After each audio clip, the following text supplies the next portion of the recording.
আসসালামু আলাইকুম ভাই। ভাই বাঙালি? ও, ভালো আছেন ভাই? হ্যাঁ ভাই, আছি আলহামদুলিল্লাহ, ভালো আছি।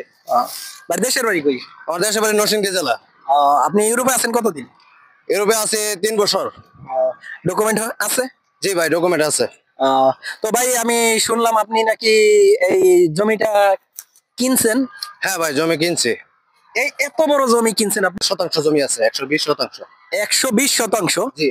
তো বাংলার কত টাকা লেগেছে আপনার এই জমিটা ক্রয় করতে? 1,20,00,000 টাকা ভাই। 1,20,00,000 টাকা? জি।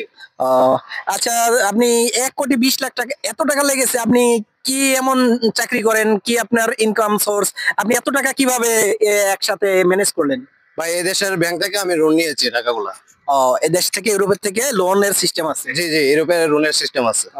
তো ভাই আপনি এখানে হিউজ পরিমাণ জায়গা আপনি কি উদ্যোক্তা হিসেবে আপনি ক্রয় করেছেন? ভাই, এটা আমি ফসল ফলামো, বাংলাদেশের যে ফসল, এই ফসলের চিন্তা ভাবনা করছি যে ফসল ফলামো, বাংলাদেশে ভাই বাদাররা এই দেশে আছে, খাবে ভালো মন্দ। কি ফসল আপনি চাষ করবেন এখানে?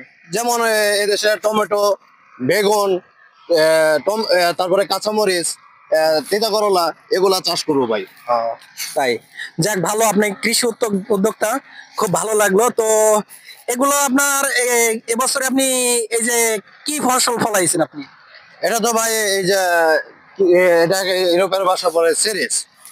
আচ্ছা, যাক ভাই, তো আশাবাদী আমরা পরবর্তীতে আমাদের বাংলাদেশি যে ফসলগুলো আছে, সবজিগুলো আছে, ইনশাল্লাহ আমরা পরবর্তীতে এখান থেকে কিনে খেতে পারবো। পরবর্তীতে আমি এটাই চাষ করবো আর কি। আচ্ছা, ঠিক আছে ভাই, তো আপনাকে অসংখ্য ধন্যবাদ, ভালো থাকবেন ভাই। ওকে, আল্লাহ হাফেজ। আসসালামু আলাইকুম। ওয়ালাইকুম আসসালাম।